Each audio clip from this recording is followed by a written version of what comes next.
Good morning, everybody. Thank you for your patience and happy Friday. We're just waiting another minute or so as people are logging on. Thank you for joining us for this morning's webinar, in which we will be highlighting the release of Edmentum's adaptive learning path resource called ExactPath. My name is Melissa Lerner. I'm the Northeast and Central Partnership Manager for Edmentum. And I'm one of three hosts for this morning's webinar.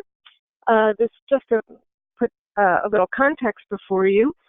This resource called ExactPath has been available for what I'll call younger audiences for the last 3 years.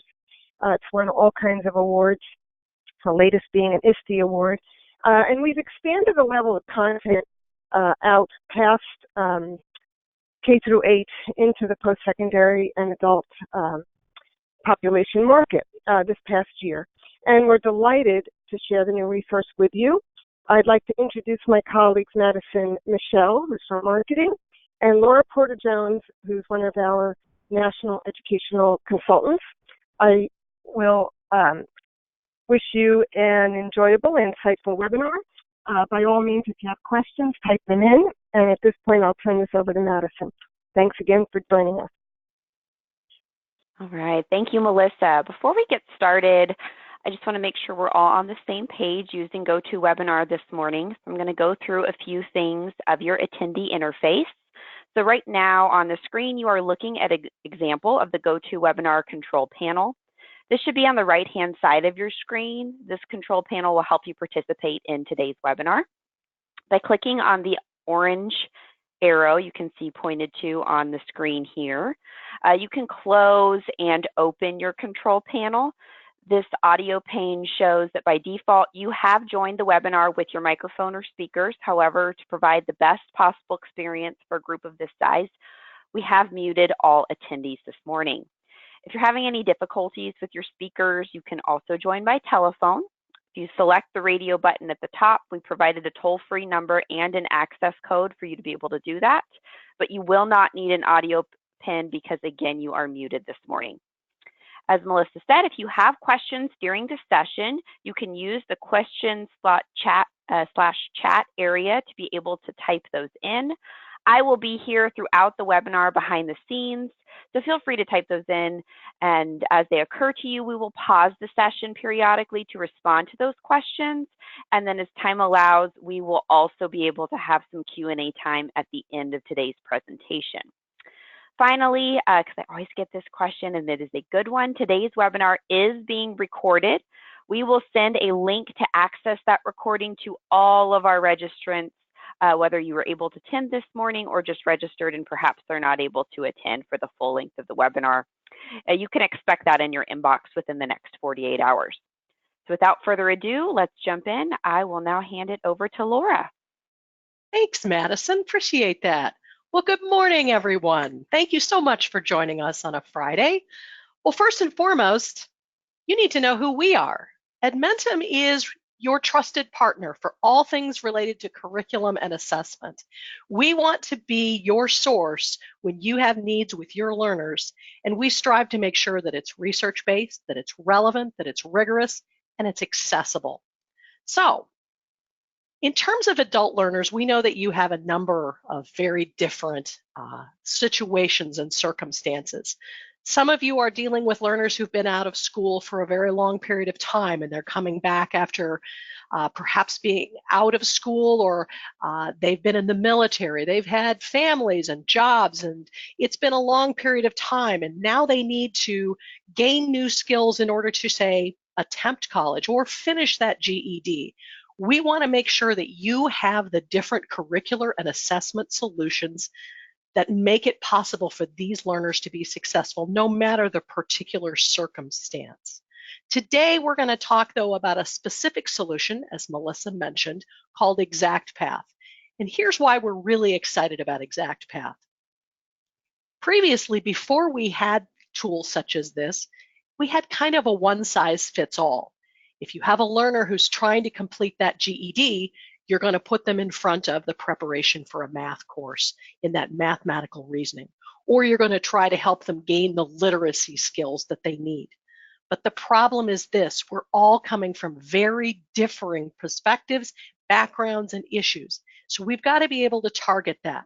So let me take that a step further. This is a sample question that's on the current GED math test. And I want you to look at this closely, because this not only represents a question regarding ratios and proportion, but if you take a step back, this goes all the way back to third grade level skills involving multiplication and fractions. So let's say that I'm an adult learner who doesn't really remember those particular skills, or maybe for whatever reason, I never really got those skills when I was in elementary school, and I just sort of made my way through middle school and high school by the skin of my teeth.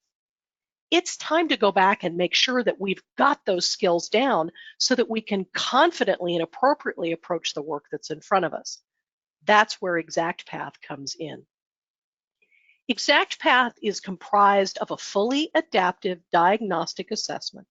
It comes in reading, math, and language arts. The learner takes that adaptive diagnostic and it's going to place them on a fully individualized learning path that is skill-based. Let me say that again, it's skill-based, because we know that if a learner is missing particular skills, it's going to be very difficult, if not impossible, for them to approach the material that they need to be successful, whether it's a vocational program, whether it's community college, whether it's that GED. So keep in mind, this comes in reading, language arts, and math. Now, I'm aware that many of you, through your programs, are utilizing the TABE or CASAS programs. This program can be utilized in such a fashion where if you have that diagnostic data from another instrument, you can simply place a learner on the knowledge map and get them to work. Or if you know there are particular skills that a learner is struggling with, you can push out that content. So I want to make sure that you know it's not an all or nothing. We do highly recommend that you utilize our adaptive diagnostic for the most precise placement, but there are certain cases in time where we know that's not realistic. So here's what happens. Once that learner has an established learning path, whether it's through the diagnostic or through alternative data that you have gleaned, students are going to see 4 skills at a time. Now, this is a K-12 skills continuum. Some people will say, but this is for adult learners. Yes, but we know that for many of these adult learners, unless they go back and deal with some of those even elementary or middle school skills, they're not going to be successful. They're not going to be able to attain the level of achievement that they need and want. So within each of these skills, the learner is going to receive instruction that is developmentally appropriate, not childish. They're going to have the opportunity to practice it. And then they're going to have a down and dirty assessment. Do you know how to apply it? Can you, in fact, make this work? And then finally, we're going to be able to look at the data. We're going to be able to know, yes, they've clearly mastered this, they're ready to move on. Or something's not sticking here. There's something going on here that we need to take a closer, deeper look at because it's not making sense. Madison, have we had any questions come in yet? No questions so far, Laura. I think you can keep Perfect. going. Thank you so much. Now, it's all well and good that I sit here and I tell you that this program is fantastic, but I want you to know that we have third-party validations from a number of different sources. Melissa mentioned at the top of this call that we've recently been honored by ISTE. We have a number of different organizations that have reviewed this, including WIDA, if you have English language learners, or Metametrics, who offers independent studies regarding Lexile usage as well as Quantiles for math, and then with WebAlign as well. We want to make sure that you know that this product is in fact fully aligned and it's going to provide the concrete content that your learners need. So let me segue over here for a second and give me just a moment to log in to the product.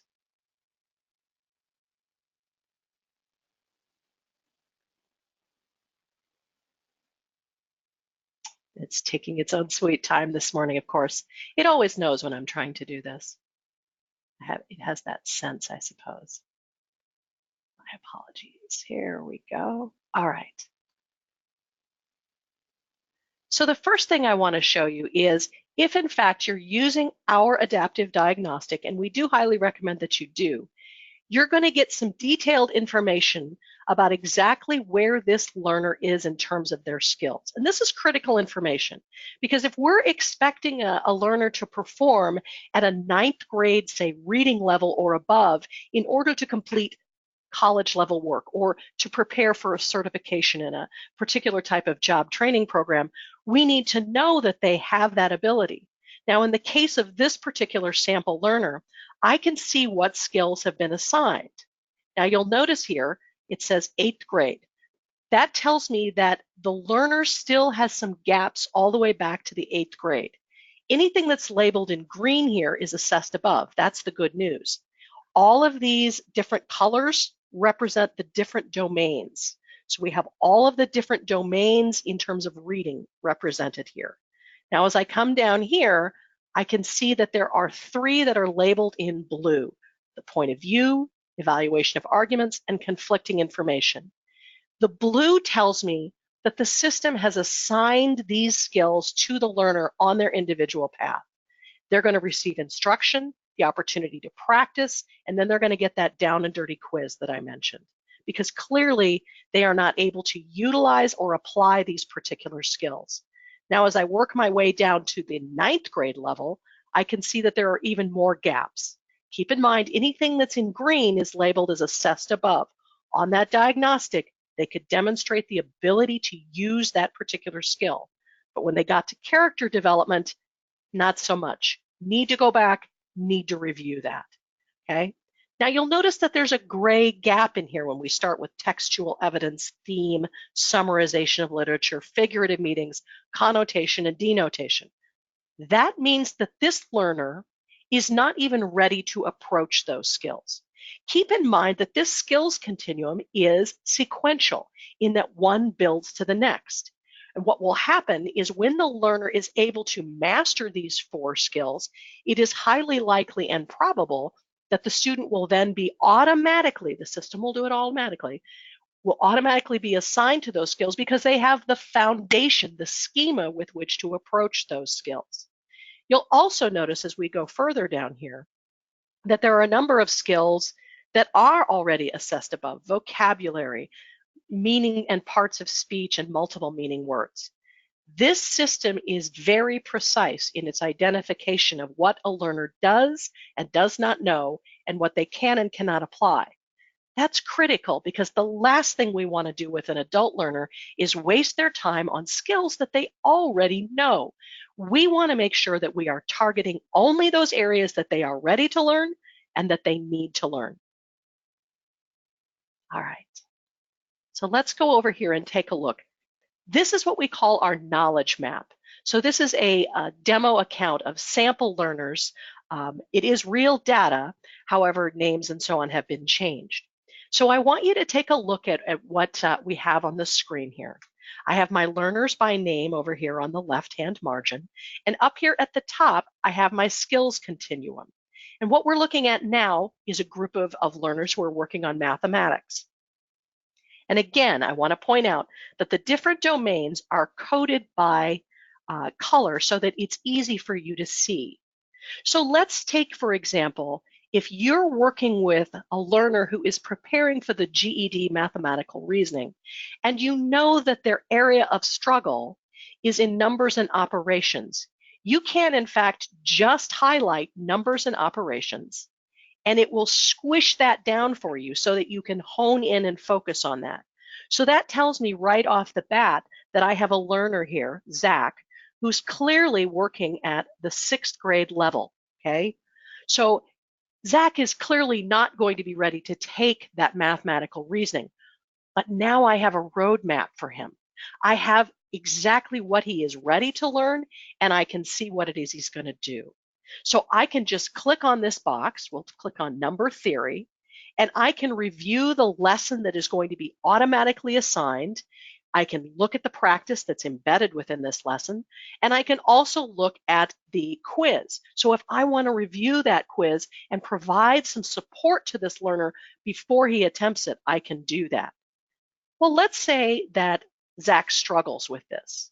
He's got a bit of a math phobia issue, or he's really hesitant to try this because it's been so long. We've all had those students.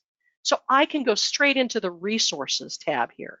This is going to provide me with a variety of things right here on demand that I can utilize. So perhaps there's a backup lesson, there's some additional practice. I also have a lesson plan that I can draw on. I have a variety of different things that I can utilize to support this student or a group of students in the moment. So let's take a look at one of these particular lessons.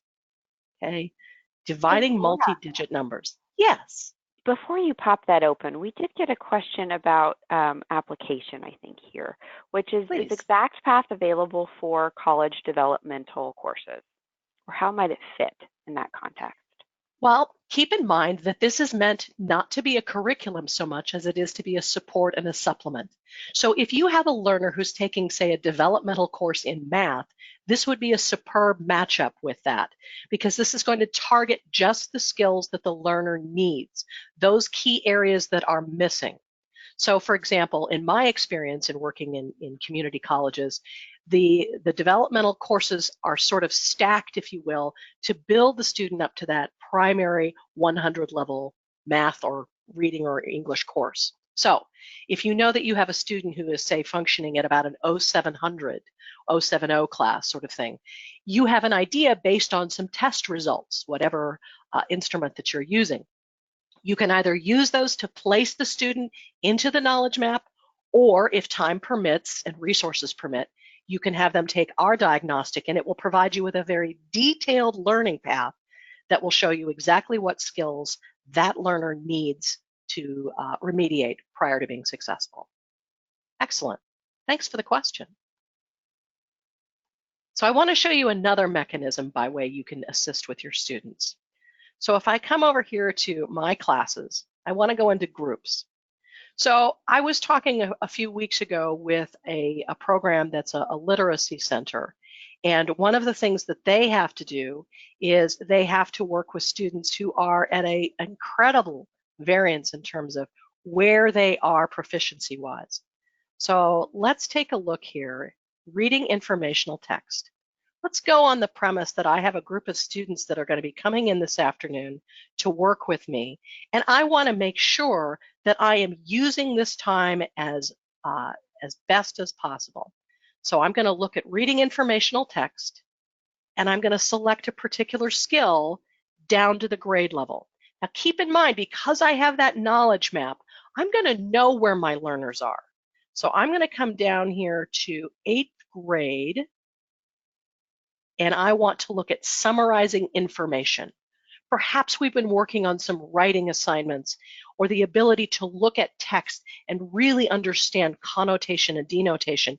And I know that many of them are frustrated, okay? So this is the grouping feature that's built in here.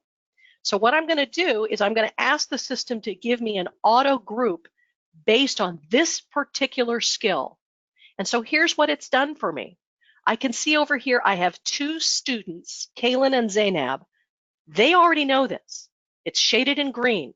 That tells me that I have either placed them on the learning continuum or they have demonstrated with our diagnostic they know this skill. They got it. Good to go. But then I come over here and I have a group of 4 learners. They're blank. That means they are not ready to approach this skill at this level. If I take my time to instruct them on this, I'm going to be wasting my breath.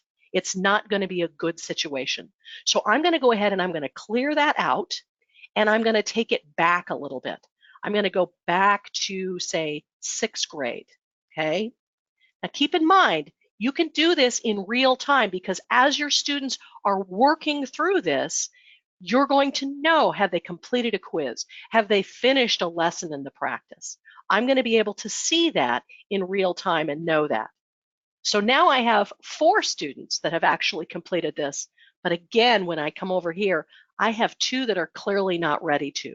So this allows you to do forward planning and be certain that the instructional time that you have, valuable as it is being used appropriately and with fidelity. Madison, do we have any other questions? We did receive a question that perhaps Melissa could also support, or you, Laura, just around current customers utilizing this software as a support service. In particular, are there any community colleges or similar sorts of programs that are currently using ExactPath in this way? Melissa, would you like to start and I'll follow up? Sure. We just began to roll this new resource out to the community college population, I'd say, in the last couple of months. Purdue University just became a customer, and we've got a number of other colleges that are piloting right now. We've also got tremendous interest via the adult ed population. And another vertical where we've gotten, where we've gotten a lot of interest is actually in the correctional vertical, where we have some business with statewide correctional implementations, and they're using ExactPath as well. Laura, would you like to elaborate? Certainly. One of the things that makes this such an incredibly strong tool is that you have the ability to pinpoint just the skills that your learners need to remediate. Rather than wasting time going back through all of, say, 4th grade math, if there are just 4 or 5 skills that are holding a learner back from doing college level work or entering into that vocational training program, you can address these quickly and efficiently and move that learner forward. So we're incredibly heartened by what we're seeing within our existing base of customers and the expansion that is occurring. So let me talk a little bit about the actual content and what lessons are going to look like. This is part of the heart of what makes this effective. Now, as we mentioned at the onset, this is a K-12 product, okay? So the content does actually go all the way down to kindergarten. Most of your learners, I assume, are not going to need that much of a lower level elementary. There may be some extreme cases due to disability or other circumstance where some of those very basic primary skills need to be remedied. If that is the case, the content is here. But let's take a look at an example so I can show you exactly what these lessons look like. So I'm going to come into language arts, and I'm going to choose 5th grade. Now, 5th grade not being the chronological age, certainly, of the learner, but this is in reference to the skill itself where it falls on that continuum. And I'm going to choose writing. Now, please note that you can put in a keyword if you want to be so targeted with that, but for purposes of demonstration, I'm going to leave this open-ended this morning, okay? So let's say that I am trying to work with my students on task when it comes to their writing, being sure to stay on a particular topic and be focused with what they're doing. So if I come down here, I want you to note I have a K-5th grade content style, and then I have a 6th through 12th grade content style. This is very intentional. Even within the elementary, middle school, and high school realm, we know that students are at a wide variety of levels. And if I have a 7th or 8th grader, let alone an adult learner, who's still struggling with a 3rd or 4th grade math skill, if I give them bouncing balls and clowns and jugglers, they're going to turn off. I don't blame them. That's humiliating. It's not appropriate. So in this case, even though this is a 5th grade skill, for my adult learner, I have several things that I can choose from here, whether it's a type of writing style or formal essay. So let's take a look at what this is going to look like for a learner. Keep in mind that everything here has lots of built-in accommodations and modifications to support learners. Now, this is a 5th grade skill in terms of the continuum, but I'm going to see young adults. I'm going to have schema that's appropriate to an adult learner, and I'm going to have scenarios that are going to support them. Please notice over here on the left-hand margin, we have what I call a series of helps. We have the table of contents, so a student knows where they are through the bark of the lesson. We have a resource file. This is important. Anything that a learner needs to complete this instruction practice is going to be embedded into the lesson, or it's going to be electronically clipped here. You don't need to go buy anything. You don't need to make copies of materials. It's all going to be totally embedded within the system. Dictionary, text-to-speech.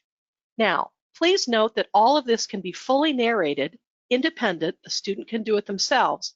But let's say that you have a student who has a processing disorder.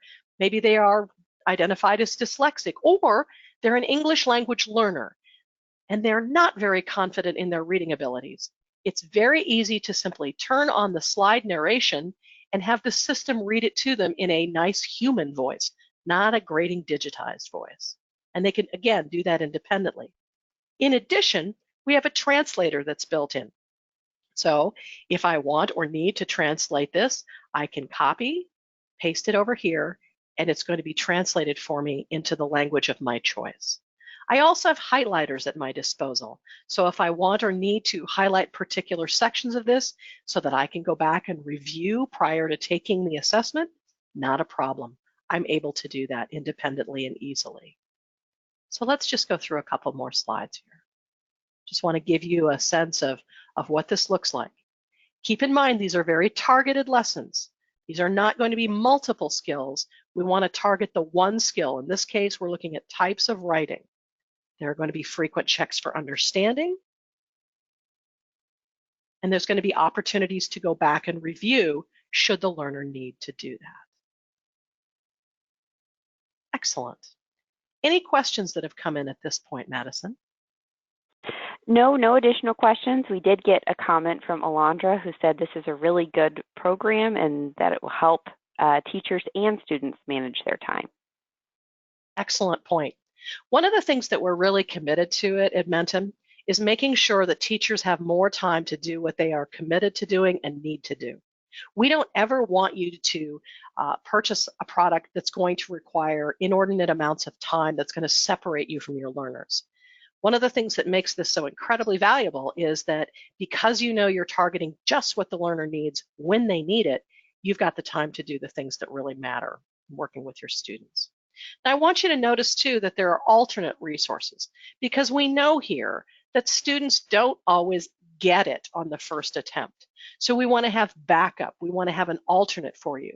And in addition to that, we're going to have resources on demand here, say lesson ideas or topics that you can utilize that can easily be pushed out to your students. You'll notice here. So if I'm working with students on planning their writing and understanding how to organize your thoughts, what I can do is quickly go over to this assign button and I can send this out to one student or a group of students and say, hey, I think this would be useful to you in the process of understanding how to organize your writing and your thoughts. Again, ease of use is something that we think is incredibly important within this. Now, Laura, we just got a great question from Marlene while you were showing the tutorial just a moment ago. The question was, will the student know if they are getting the answer correct as they're going through the questions? Great question. And the answer is yes. The system provides automatic and immediate feedback. And it also is going to give the student the correct answer, and if they ask for it, it will provide them with an explanation. So let's segue over here with that vein to mathematics. And I'm going to look at 5th grade, and I want to go down to fractions and ratios, because any of you who teach remedial math know fractions and ratios are the bane of our existence. It's almost a constant. That's something that you have to go back to. Hang on a second. There we go. So if I come down here, add and subtract fractions, all of these various things that I have access to. And I want to notate here that we have a number of different videos. We know that learners tend to respond visually. So perhaps you have worked with a learner and done it in more of a verbal format, or you've gone through and you've explained it and they've worked through some problems, sample problems, but they're still not getting it. You need a different voice. we've provided several opportunities for you to push out some of these videos. Again, you can preview them or you can just simply assign them out. A lot of these are Khan Academy videos or others that, quite frankly, previously you'd have to spend time searching through the internet or going, okay, how do I find this? Where is it? We want you to be able to put your hands on it quickly and easily. So let's look at multiplication with fractions. And again, I have that K5 content style, but for your purposes, what I want to look at is I want to look at this 6th through 12th grade. So let's take a look at what this looks like. And perhaps we can give Marlene another taste of what that learner is going to experience here. Now, the only difference when you're in math is that you are going to have access to a calculator and a graphing tool if you need it. Those are going to be available for the learner. And again, everything's embedded. I don't have to carry that calculator around with me. It's going to be right here, okay?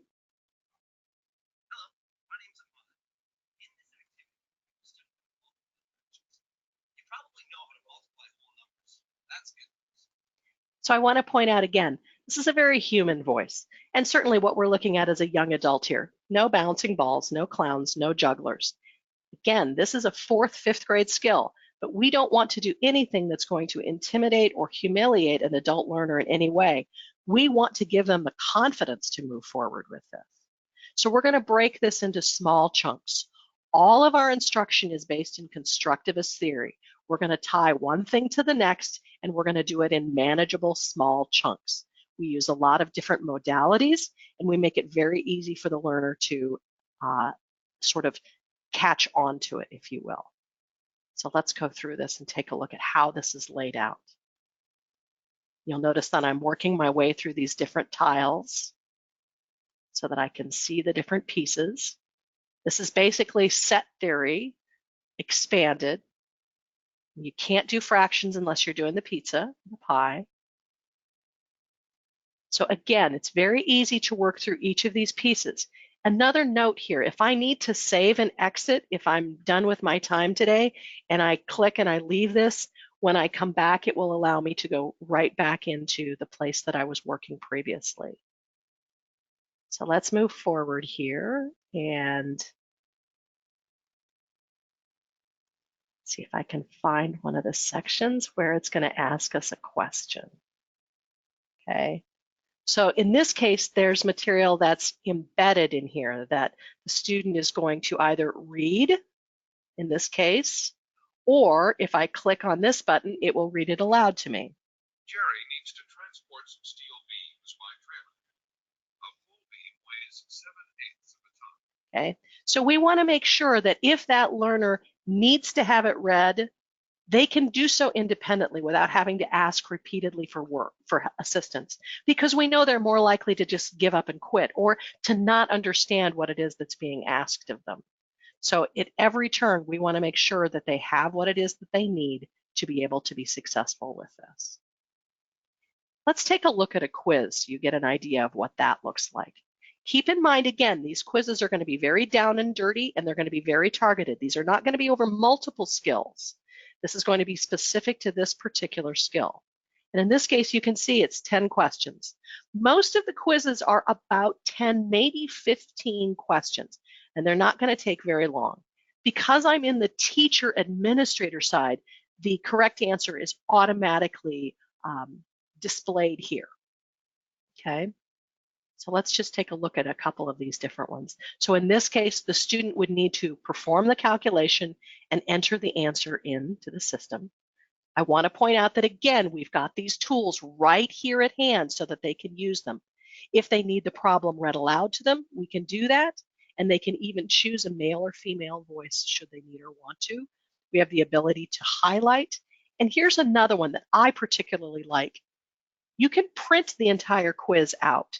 For a lot of students, especially adult learners, the ability to do that kinesthetic computation of those problems is essential. They really need and want that. It's very comfortable for them. So we wanted to make sure that you still had that option to go ahead and print that out and do it in that fashion. So as I'm working my way through this, Madison, have we had any other questions that have come in? No additional questions at this time. Awesome. Okay, so let me climb out of this one. And I'm going to come back over, and I want to point out that when we get to, oh, that's not where I wanted to go. My apologies. So if I go back into my classes, the first thing that I'm going to see are the diagnostic results, okay? So if you administer that adaptive diagnostic, you're going to get detailed results on each of your learners as to exactly which skills they have mastered and exactly which skills they're ready to learn. So let's take a look at that again really quickly. So I'm going to go into Diagnostic 1, and I'm going to set this for my older group. And so this is what I'm going to see. So here's my subgroup of learners, and these are the same students that appeared in that group on the knowledge map, okay? So this data is what populates that knowledge map. Learners are going to be assigned 4 skills at a time, no more, no less. And unlike some other programs that are out there, learners can't surf outside of what they are assigned to. We know these are the skills they're ready for, and we know these are the skills that are holding them back. So we're going to work sequentially in that particular order. So I want to draw your attention over here to what we call the LPEG, because this is really critical. So if you have a new adult learner who comes into your community college or into your literacy program or what have you, and you administer this particular test, you don't know this student. You probably don't have much in the way of any type of academic record. This LPEG is critical information because it tells you the lowest entry grade, the first skill that's assigned to them in their learning path. In this case of Zach over here, his first grade of entry, he's got a skill back there at 2nd grade level. That's really going to hold him up. Chances are good there's only maybe 1 or 2 skills back there, but until he addresses those particular skills, or she does, that's going to really be a block. For most of these other students, you can see that they're middle school or even 9th grade. That tends to be more typical. But even so, if I'm working from the deficit of 7th and 8th grade math skills that are missing, there is no way that I will be able to approach college algebra or to be able to do the computations necessary for the mathematical reasoning portion of the GED. This provides me that specific information as to exactly where my students are and what they need. So let's go ahead and open this one up. I want to dive into a couple of other things here. Do we have any other questions that have come in while I'm segueing over to this? We do not. Carry on. Not a problem. Just want to make sure we're doing that. All right, so this is Edna. And Edna has come into this program and she's taken this diagnostic. And so now I have an idea of where she is and what she needs. Now keep in mind that this diagnostic can be administered as many as 4 times per year. Most of the adult programs that we have worked with are finding that the sweet spot is twice. And here's the reason that you might want to do it at the end of a semester or midway through the program. The second administration of the diagnostic provides what we call a kind of trust and verify, because we know, especially with students that have been out of school for a prolonged period of time, that things may not stick and we may need to do them more than once. So take a look at this. This is an adult learner who's actually working at about the 3rd grade level with just a few skills here. And you'll notice that the skill has been omitted in a couple of places. Our researchers, psychometricians, and content developers have chosen to take certain skills out of the adult learning path. They feel that the skills continuum will in fact provide what an adult learner needs. Now, if this learner had been an actual elementary student, they would have been assigned to that skill if necessary. But let's take a look at this. It's clear here when it comes to 2-step real-world problems, on the first attempt, this learner demonstrated mastery, but when it was given to her again at the end of December, it marks her as struggling. This is not so much a red flag as it is a kind of affirmation that we need to go back and we need to review this. Something has happened. Perhaps she's in that developmental math class at the community college, and as she's had to work her way through and do some of these more in-depth problems, it has been revealed that she does not know that skill the way we thought she did. And so this system's going to send her back, provide her instruction, give her an opportunity to practice, and then let her try it again. So let's open up and see what's going on here with the 4th grade. Okay, again, this is a student that assessed above in a couple of areas early on, but now it's clear that she's practicing. This is kind of one of those situations where you need to pay close attention. I've worked with adult populations for a very long time, and one of the things that tends to be revealed in these sorts of cases is that sometimes there are situations where a learner thinks they know something, but when it comes to the point where they have to do the real-world application of it, they struggle. Again, this system does a really, really good job of identifying those key areas and giving the student the opportunity to try it again if necessary, and even try it again.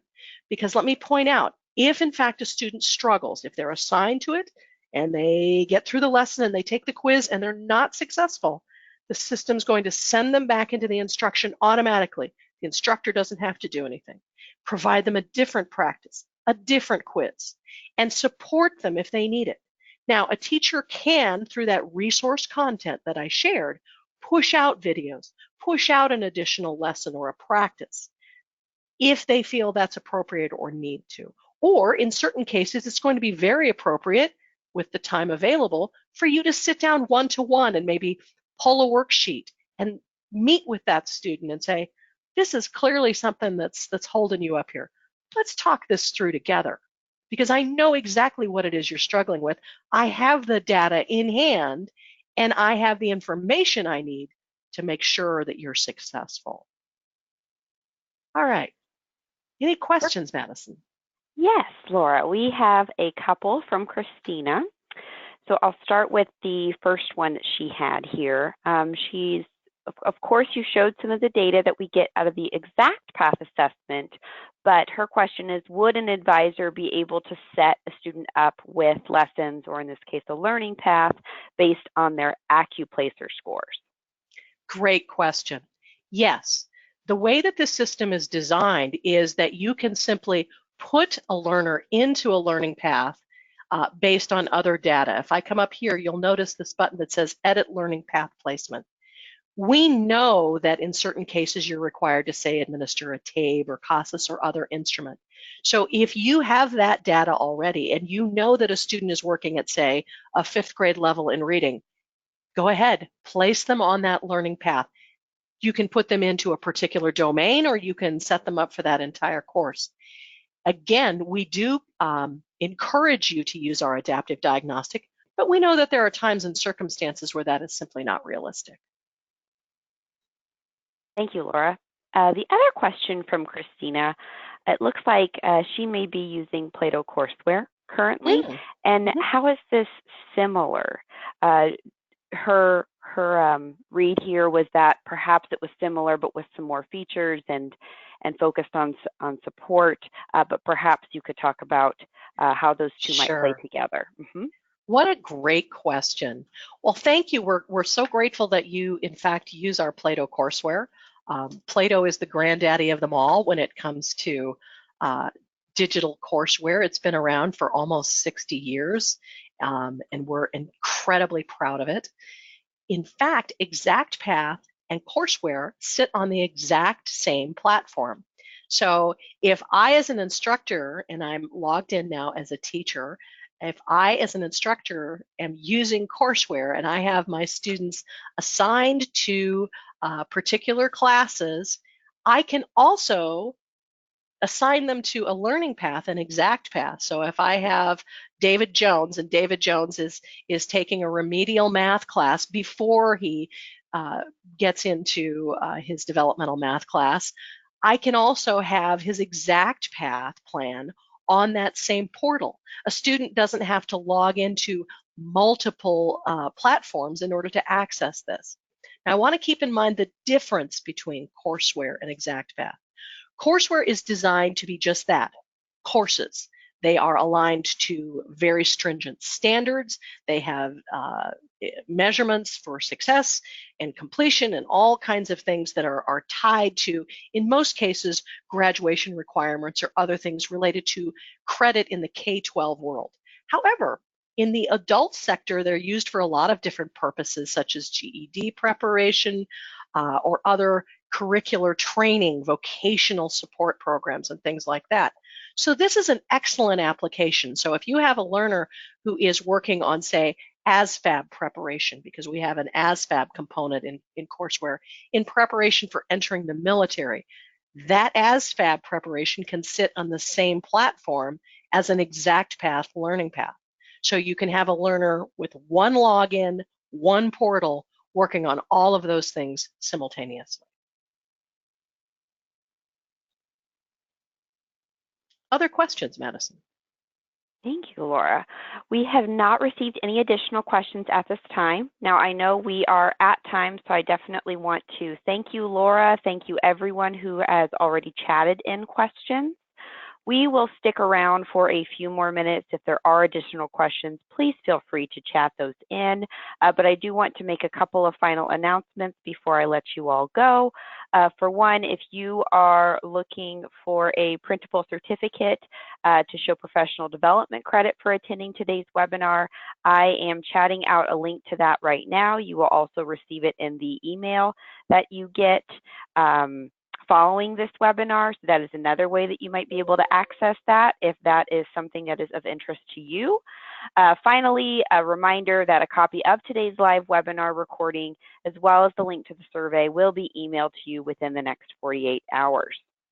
So thank you again for everyone that attended. If you feel like you got your questions answered, feel free to jump off today, and we hope to see you on a future webinar. Otherwise, we'll hang on for a couple more minutes if there are still any lingering questions. Thank you all.